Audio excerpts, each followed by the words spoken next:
Welcome to the Big Sky. I'm Anthony Crescenzo. This past week, the Lumberjacks and Eastern stayed undefeated and at the top of the conference. Southern Utah, Montana, and Sac State were also victorious. Hayes Cookus is my player of the week, leading Northern Arizona to a win, finding 4 different receivers for scores. There's some movement in the standings as Eastern and the Lumberjacks stayed on top. The Grizz moved to the number 3 spot, followed by Southern Utah, Weber, and Sac State, all locked up at 2-1. I'm really impressed with the offense of this conference. 4 of the top 10 arms in the country belong to our quarterbacks: Gage Goodbrew, Jake Meyer, Tanner Guller, and Case Cookus, while the number 10 rusher in the country is Chris Murray, the quarterback of Montana State. This week you can catch Montana State at Northern Colorado. Portland State goes to Idaho State. The Eagles fly to Southern Utah. Weber State at Cal Poly. The Fighting Hawks will host Sac State. And my game of the week, UC Davis at Northern Arizona. That's just a shootout. 2 great quarterbacks on the rise, and Elijah Marks has become the all-purpose yards leader for the FCS. Check out the games and tell me what you think on Twitter. For the FCS Conference Whiparound, I'm Anthony Crescenzo. Welcome to Week 8 in the Big South. Before we get into the action, let's check out what happened during an exciting opening weekend of conference play. In the lone non-conference game, the Gardner-Webb Runnin' Bulldogs fell on the road at number 25 North Carolina Central, 24-17. The loss dropped Gardner-Webb to 1-5 on the season. Quarterback Tyrell Maxwell threw for 138 yards on 8 of 26 and rushed for 165 yards and 2 touchdowns on 21 carries. According to NCAA.com, the Running Bulldogs have played the toughest schedule in the FCS, and it won't get any easier as they head into conference play next week. Charleston Southern outlasted Presbyterian in a defensive battle at Bailey Memorial Stadium. After a scoreless first 3 quarters, running back Noah Schuler found the end zone on a 2-yard run with less than 4 minutes to play to give the Buccaneers a 7-0 victory. Anthony Ellis earned Conference Defensive Player of the Week, recording a season-high 7 tackles, 6 solo, 2.5 tackles for a loss, 2 sacks, and a forced fumble. Redshirt sophomore punter Kyle Raygard was named Conference Special Teams Player of the Week as his 6 punts traveled for an average of 44 yards, with 2 landing inside of the opponent's 20. Ben Cheek threw for 128 yards on 19 of 26 for the Blue Hose in the loss. The Big South's other matchup featured a lot more offense, as Kennesaw State went on the road and defeated Liberty 42-28. Although the Owls managed just 9 yards through the air, their ground game was unstoppable, rushing for 502 yards on 74 carries. Shaquille Terry led the way with 126 yards on 9 carries and 1 score, while Jake McKenzie was right behind him with 111 yards on 18 carries, also finding the end zone.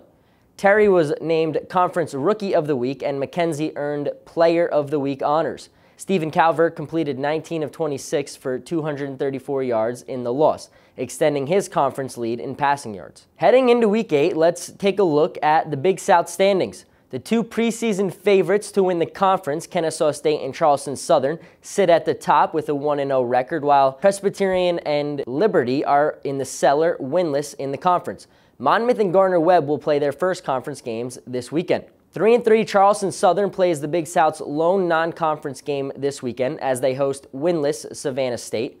The Buccaneers are trying to move over 500 for the first time in 2017 and are in a good position to do so, as they're 6-0 in the series against the Tigers. The Bucs have also won 15 consecutive non-conference games dating back to 2012. After a 4-game road trip, 5-1 Monmouth is back at home to face the 3-3 Liberty Flames in a battle of teams heading in different directions. The once dominant Flames offense has lost 3 in a row, while the Hawks have won 3 straight, and might be the most well-rounded team in the Big South. Look for this game to be played mainly through the air. Both Stephen Calbert for Liberty and Kenji Bahar for Monmouth ranked 1st and 2nd in the Big South in quarterback rating, completions, yards, and touchdowns, respectively.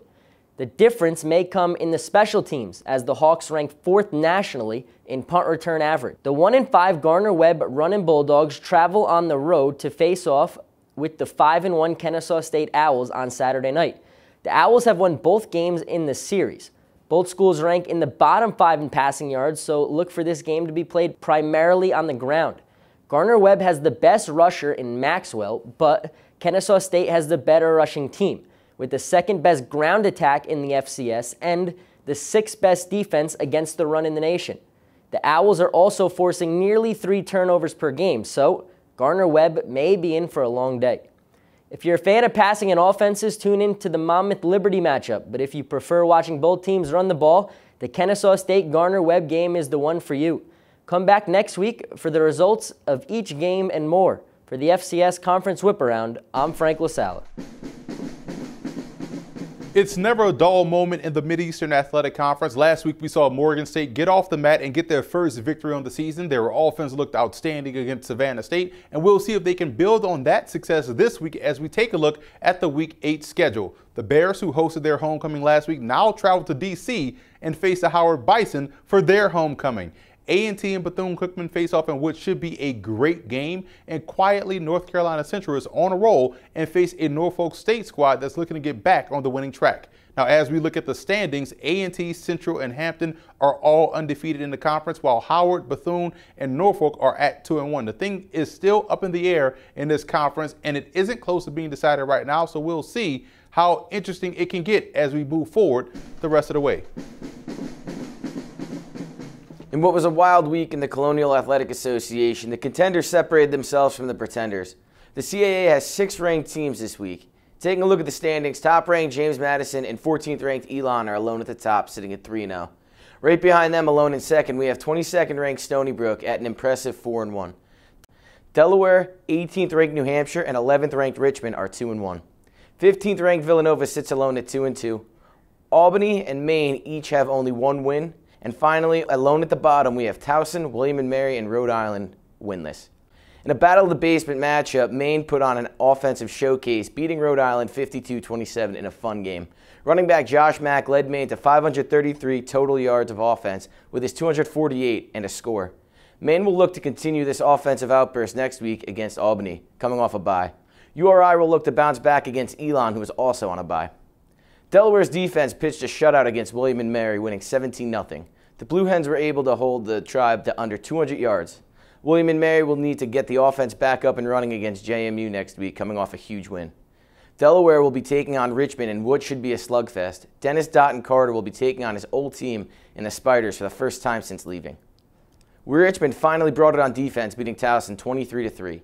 The Spiders got to the quarterback 4 times and forced 6 total turnovers. 2 of those being interceptions by safety Daniel Jones. Quarterback Kyle Lauletta also became Richmond's all-time leading passer with 9,076 career passing yards. Towson will need to get it together as they take on New Hampshire, coming off a tough loss. Richmond, as I mentioned earlier, will look to exact revenge against their old coach. Stony Brook was able to break into the rankings with a 38-24 win over New Hampshire.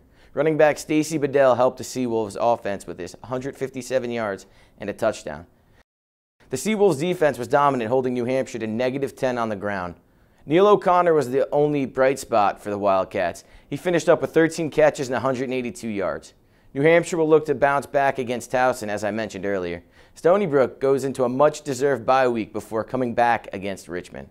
And finally, we have what was the stats game of the week, where James Madison beat down Villanova 30-8 in their CAA record 18th straight win. The Dukes defense held the Wildcats to under 200 yards and forced 3 turnovers. The Dukes will be taking on the Tribe while Villanova heads into a necessary bye week. They'll have a tough one when they come back against 28th-ranked Elon. With your FCS Whiparound, I'm Ryan Griffith. Good luck to all the CAA teams this week. As we head into the home stretch of the college football season, the Pioneer League is still very much up for grabs. Last week, Stetson knocked off Davidson for their first conference win, 28-17. Campbell got past Dayton in a tight one, 17-7. And Butler upset Jacksonville, 37-22 at Butler Bowl. Valparaiso quarterback Jimmy Seawald earned Offensive Player of the Week honors, throwing for 262 yards and 3 touchdowns in Valpo's win over Marist. And finally, San Diego rolled to a 56-27 win against Morehead State, led by on defense by senior defensive end Jonathan Peterson, who recorded 3 sacks and forced 2 fumbles, earning him Defensive Player of the Week honors. Taking a quick look at the standings going into Week 8, Campbell and San Diego are the only teams that remain undefeated in conference play, with Jacksonville and Drake with only 1 loss. But Valpo, Butler, and Marist are still well within shouting distance. A full schedule of conference action is coming up this week in the Pioneer. Campbell will travel to Indianapolis to take on Butler. Marist will look to get back to 500 at Tenney Stadium as they host the Drake Bulldogs. The feature matchup this week will be in Florida as the Jacksonville Dolphins will host the Toreros of San Diego at DB Milne Field. For the FCS Conference Whiparound, I'm David Hassagen. Another crazy week for the Ivy League is in the rearview mirror, as we'll start with Yale, who took on Holy Cross last week at home. Yale's defense has been watching a lot of baseball this week as they pitched a shutout en route to a dominating 32-0 victory over Holy Cross. Yale's defense completely shut out the Crusaders' offense in this game, but strangely, neither team had a single turnover in this game. Leading the way for the Bulldogs was quarterback Kurt Rawlings, as he threw for 316 yards and 2 scores, and running back Zane Dedek, who rushed for 2 touchdowns as well. We move on to Cornell, who picked up their first victory of the season in their last game against Harvard and was looking to make it 2 in a row as they took on Bucknell at home. Bucknell took an early lead 10-3 in the first half in this one. And the Big Red wouldn't go down without a fight as Jake Jadis, with his only passing attempt of the day, found Davey Lozana in the end zone for the touchdown to tie it up 10 apiece. This is where Bucknell would take control of the game, scoring 16 straight points in the second half. Cornell would score a garbage time touchdown to make this game look closer than it was, but in the end, the Big Red falls to Bucknell 26-18. Harvard traveled back home this week to take on the Lafayette Leopards as they try and rebound after a crushing loss to Cornell just a week ago. Harvard came out with a purpose in this game after halting the Leopards' first drive. The Crimson's punt returner Justice Shelton Mosley returned the punt 85 yards for the score and put Harvard the lead, and they never looked back. Leading the way for the Crimson was their running game, as they rushed for 296 yards on the day, thanks in no small part to running back Charlie Booker, who carried the ball 23 times for a total of 159 yards and a touchdown. Harvard went on to win this game by the final score of 38-10. Dartmouth found themselves in another close game last week after coming off an impressive come-from-behind victory over the previously undefeated Yale Bulldogs. The Big Green hit the road last week to take on a 2-3 Sacred Heart team. Dartmouth started off the game well, going up 14-7 in the first quarter after a pair of Jack Hennigan touchdown throws, but struggled in the second quarter as Sacred Heart scored 19 unanswered points going all the way into the middle of the third quarter. Down 12 points, Jack Hennigan showed once again that he's not scared of a little adversity as he hit receiver Emery Thompson in the end zone twice in the second half, leading the Big Green to 15 unanswered points as they stay undefeated, beating Sacred Heart 29-26. With this win for Dartmouth, they have now won their last 4 games by a combined total of 8 points and once again failed to crack the FCS top 25. The Brown Bears played host to Princeton, looking to recover from an embarrassing loss to a winless Stetson team last week. To put it simply, Brown did not recover. In fact, things might even be worse for them now. Princeton came in and built a hotel in both end zones at Brown Stadium. Princeton has struggled to get anything going so far this year on the ground, but that changed Saturday as running back Charlie Volker ripped through the Bears' defense for 4 first-half touchdowns, including a 96-yard scamper, setting the school record for the longest touchdown run. Standout quarterback Chad Kanoff also completed 21 of his 27 passes for 231 yards and 2 touchdowns as well, as Princeton crushed Brown 53-0. Rounding out our games last week, we had an undefeated Columbia take on Penn at home. Penn jumped out to an early lead on Columbia and stretched it even further in the third quarter after linebacker Nick Miller took back an interception 25 yards to the house to give Penn a 21-7 lead. But Columbia wouldn't have any of that, as they would score 21 straight points in the fourth quarter. With 1:17 left to play in the regulation, Penn scored a touchdown on a 17-yard pass from Will Fisher-Colbreen to Justin Watson to tie the game up at 28 and send it into overtime. In OT, Penn jumped out for a quick 41-yard field goal by Jack Soslow and turned the ball over to Columbia to see if their defense could seal the win. Columbia went out and did exactly what they've been doing all year: win games. Quarterback Anders Hill would find Josh Wainwright on a 3rd and 9 play for 24 yards and a touchdown as Columbia would sneak by Penn and earn their 5th win of the season. For Columbia, it took an outstanding effort from a few players to get this done, including wide receiver Josh Wainwright, who had 10 catches for 193 yards and 2 touchdowns, and linebacker Michael Murphy, who earned FCS Defensive Player of the Week with 12 tackles, including 4.5 for a loss, 1 sack, and 2 fumble recoveries in the win over Penn. Let's take a look at the conference standings after last week. Columbia overtakes Dartmouth at the head of the conference after earning their second conference win. Both teams are now 5-0 on the season and 2-0 in conference games. Just underneath those teams, you have Yale and Princeton, both at 4-1 on the season and 1-1 in conference play, looking for their shots at these teams to earn a top spot in the conference. Another notable team is Harvard. They are sitting at 3-2 on the season, but are still 1-1 in the conference, and were the favorites to win the Ivy League this season. They are still big players in the conference, and with some good play, they could find themselves right in the mix for the conference championship. Let's get into the matchups next week for the Ivy League. Columbia heads on to New Hampshire to take on Dartmouth in a battle for first place in the Ivy League. Yale heads to Philly to take on Ivy League rival Penn, who's looking to bounce back after a tough loss to Columbia last week. Cornell wraps up its 3-game homestand as they take on a Brown team that has taken 2 embarrassing losses in the past 2 weeks. Finally, Princeton heads up to Massachusetts to take on Harvard. This should be an interesting game as both teams stand to benefit in a big way from the results of the Dartmouth-Columbia game. That's it for the FCS Whiparound's coverage of the Ivy League. I'm Ian Gridley, and I'll see you next week. You can make a case that the Southland Conference is the strongest conference in the FCS. 4 teams, Central Arkansas, Nichols, McNeese State, and Sam Houston State all have 5 victories on the season, where Southeastern Louisiana is 4-3 on the year, but they're on a red-hot 4-game winning streak. Now, as we take a look at the rest of the standings, as you can see, this is going to be a fight to the finish here in the Southland Conference because of the depth of the league, and it wouldn't surprise me to see 4 teams get into the playoffs by season's end. Maybe some teams can start to separate themselves this week as we take a look at the schedule. Central Arkansas faces Northwestern State, and the Demons nearly pulled off a shocker last week as they almost upset Sam Houston State. Southeastern Louisiana plays Abilene Christian in what should definitely be an entertaining game, and the McNeese State Cowboys look to avoid a letdown against Incarnate Word. Our first game was the only one on the schedule last weekend that was not contested between 2 NEC schools. Sacred Heart hosted Dartmouth on Saturday and gave a team that is just outside the Stats FCS Top 25 all it could handle, coming up just short in a 29-26 defeat. The game's first play from scrimmage was a 78-yard touchdown throw for Dartmouth, but Kevin Duke and the Pioneers offense responded right away with a 10-play, 80-yard touchdown drive that ended with Duke finding Byron Barney for the touchdown. After Dartmouth scored a touchdown, set up by a Sacred Heart fumble, the Pioneers scored on the last 3 possessions of the half to take the halftime lead 23-14. They would extend that lead to 26-14 in the third quarter, but the Big Green would come back with 2 touchdowns to take a 29-26 lead. With a minute left in the game, Sacred Heart was in position to tie or take the lead, but an interception by Dartmouth ended any chance the Pioneers had of evening the score.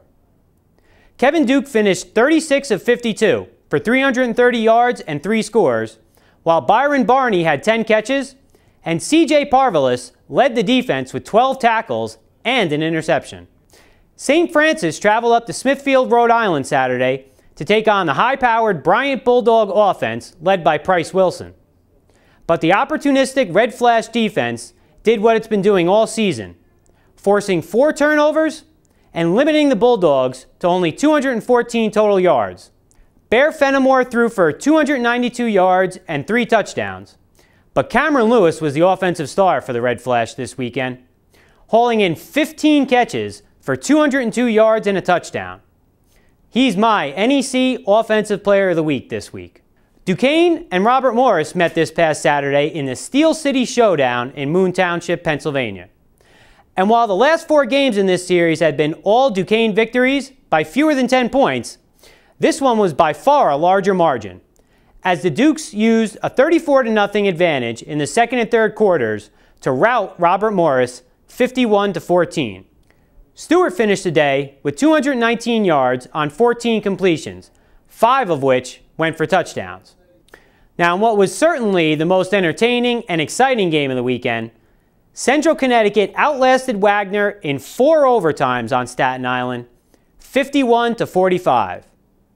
It was Cameron Nash's 3rd touchdown of the overtime that won the game for CCSU.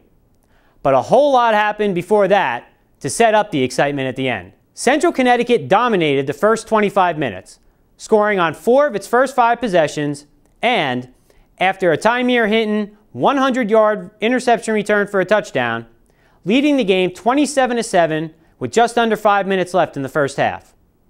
But Wagner didn't go away, putting up a score of their own before halftime and shutting down the Blue Devils during the second half while the offense chipped away at the deficit. When Myron Morris returned an interception of Jake Dolegala 39 yards for a touchdown, we had a tie score with 10:45 to play. There would be no more scoring in regulation, but once overtime started, both teams traded touchdowns, then field goals, then touchdowns again in the third overtime, this time with 2-point conversions, including a highlight reel one by Wagner. Gerard Can stopped the scoring with an interception for Central Connecticut in the first possession of overtime number 4, allowing Nash to win it soon after. In a game with a ton of stat lines, Cameron Nash stood out, rushing for 104 yards and 3 touchdowns, while Luke Massey starred for Wagner, throwing for 322 yards and 3 scores. As we look at the standings, the Blue Devils are part of a 3-way tie at the top, with Duquesne and St. Francis. Now those two play each other Saturday at Duquesne, while Central Connecticut hosts Bryant. Robert Morris and Sacred Heart both try for their first conference victory this weekend in Moon Township. The Wagner Seahawks take this week off as they prepare for Bryant on the 28th. For the FCS Conference Whiparound, I'm Luke Jackson. Let's take a look back at the games last week in the Patriot League. Colgate beat Fordham at home 38-12. Harvard defeated Lafayette 38-10. Lehigh took down Georgetown at home 54-35. Lehigh quarterback Brad Mays continued his onslaught on FCS defenses by throwing for 384 yards in the win. Yale also shut out Holy Cross 32-0. Bucknell beat Cornell on the road 26-18. Let's take a look at the current standings. Lehigh and Lafayette are tied at 2-0. Colgate and Holy Cross also tied at 1-1. Bucknell and Georgetown towards the bottom at 0-1, and Fordham bringing up the rear at 0-2. This week we only have 3 conference games in action, but they're going to make them count. Colgate travels to Fitton Field to take on Holy Cross at 12:05 p.m. The weekend starts off with a battle between 2 of the best teams in the Patriot League. You can check this game out live on the Patriot League Network. Holy Cross Director of Athletics Nathan Pine announced Sunday morning that Tom Gilmore had been relieved of his duties as head football coach. Gilmore had been the head coach for 14 seasons. Offensive coordinator Brian Rock will take over at interim coach for the rest of the season. Following a tough shutout loss, the Crusaders will be aching to get back to their winning ways before their season gets out of hand. From the highs of beating number 9 New Hampshire and shutting out Bucknell, Holy Cross has come down hard lately. 3 of their losses are by 1 score or less, and they seem to find bad luck at every turn this year. Colgate will look to pounce on them early by pounding the rock early and often with their 2 running backs, and then set up the play action for freshman quarterback Grant Brenneman. Georgetown hosts the Fordham Rams at Cooper Field at 2 p.m. Fordham has been struggling to repeat the form that made them so scary to play against last year. The Rams have historically dominated the Hoyas with a record of 36-20-3 in 59 career matchups, including winning the last 5 in a row. Fordham hasn't lost 6 straight games since 2011, and they'll be looking to prevent that from happening again this weekend. Rams running back Chase Edmonds needs only 8 more yards to be the all-time Patriot League rusher. He is 945 yards away from the all-time FCS mark, but with only a few games left to play, we'll all be rooting for him to get to that mark to cap off a stellar collegiate career. Bucknell faced Lafayette on the road at Fisher Stadium at 3:30 p.m. Lafayette gave up 2 special teams touchdowns last week, and they will need to work hard to correct that in practice to make sure it doesn't happen again on Saturday to spoil their homecoming weekend. The Leopards have lost 3 in a row to Bucknell, and their pair will be playing for the 96th time. The Leopards have been protecting the ball exceptionally well lately, and they can thank their freshman quarterback Sean O'Malley, who has not thrown an interception in his last 9 quarters of football. When asked about the opposition, Coach John Garrett said, "Bucknell has talent at all levels of the defense. Finding the positive matchups will be a challenge with their scheme and their talent." With the FCS Conference Whiparound, I'm Chris Fichtel. The Wofford Terriers are the class of the SoCon after knocking off the Citadel last week. The Black and Gold are 6-0 on the season and look to be a serious player in the FCS. As we take a look at the standings, the Terriers stand alone atop the conference, having beaten Western Carolina, Furman, and the Citadel. They have a big matchup this week against Sanford. Looking at the schedule, the Furman Paladins and Mercer Bears play a huge game this week. This could essentially be a playoff elimination game for both. VMI hopes to get their first win against the Catamounts, and the Citadel looks to bounce back as they face the Chattanooga Mocs.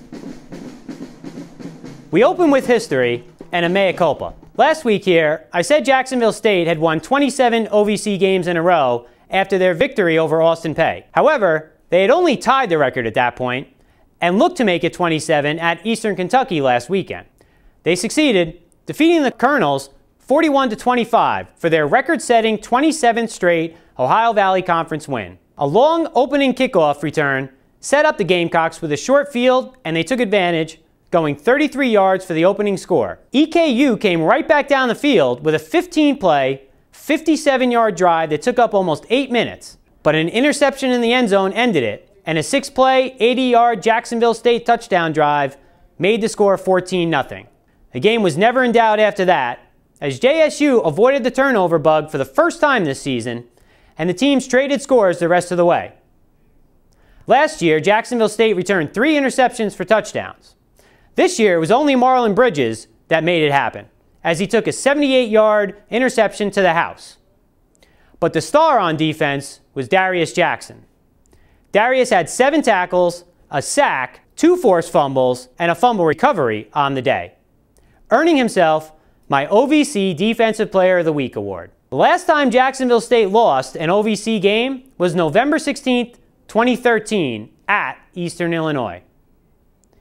And speaking of the Panthers, they are the other undefeated team in OVC play after squeaking out yet another win, this time over Murray State in overtime, 27-24. Eastern Illinois is now 5-2 on the season, with those 5 wins coming by a combined 12 points.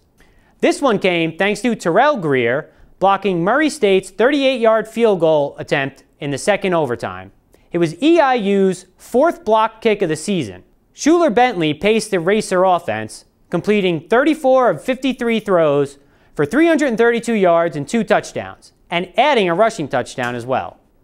Jordan Gandy was his favorite target, hauling in 10 passes for 193 yards and a 59-yard touchdown. However, the offensive star of the game and week was on the other sideline. Isaiah Johnson rushed 32 times for Eastern Illinois, picking up 236 yards and a touchdown, making him my OVC Offensive Player of the Week.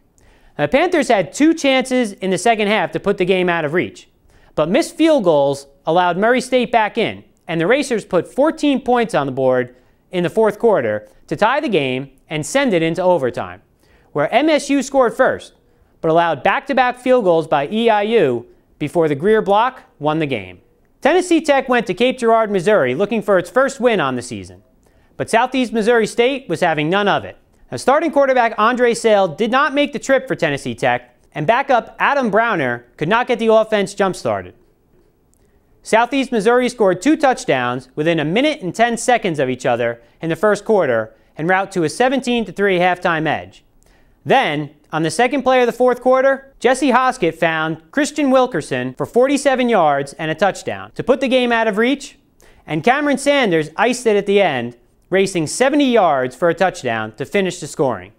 And finally, Austin Peay visited Tennessee State on homecoming weekend for the Tigers, but unlike the past few years, the Governors were no pushover this time, scoring a 21-17 upset victory. A defensive battle throughout, Austin Peay started both halves strong, with touchdown drives on their first possession of each half. Now, TSU was able to answer in the first half with a field goal, and the second half with 2 scores of their own, putting them ahead 17-14. But Austin Peay would score with 1 minute 26 left in the game to go ahead. Last year, Tennessee State drove 81 yards in 1 minute 3 to beat APSU on a last-second Stephen Newbold touchdown catch. But Jason Williams wouldn't allow that to happen this year. After a TSU penalty had nullified a big play into Austin Peay territory, Williams sacked Michael Hughes with 8 seconds left, ending the game and giving the Governors their 4th win this season.